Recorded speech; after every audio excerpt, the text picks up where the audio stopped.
ঘটনাটো হৈছে মানে মোৰ দেউতাই মোৰ মাক বিয়া পাতি আনিছিল। তাৰপিছত বিয়া পাতি অনাৰ পিছত দেউতাই আকৌ দ্বিতীয় বিবাহ কৰিলে। বিবাহ কৰাৰ পিছত আৰু মাহী হয়, মই মা হিচাপে মানি লৈছিলোঁ। তাৰপিছত এতিয়া মা দেউতা নাই, ঢুকাল।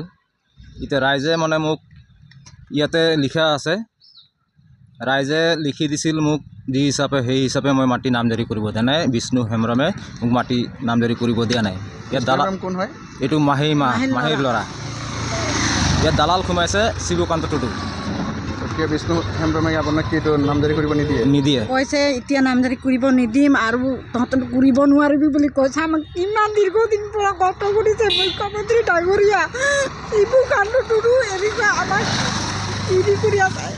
বিষ্ণু হেমব্ৰম পুৰা চাপোৰ্ট কৰিছে গামবুঢ়াটো, ইমান আমাক শাস্তি দিছে। এতিয়া আৰু নামটো উঠাব নিদিয়ে বুলি কৈছে। মুখ্যমন্ত্ৰী ডাঙৰীয়াক মই আহ্বান জনাইছোঁ যে আমাৰ মাটিটো যিমান ভাগত আছে সেইটো আমাৰ নামত আহিব লাগে।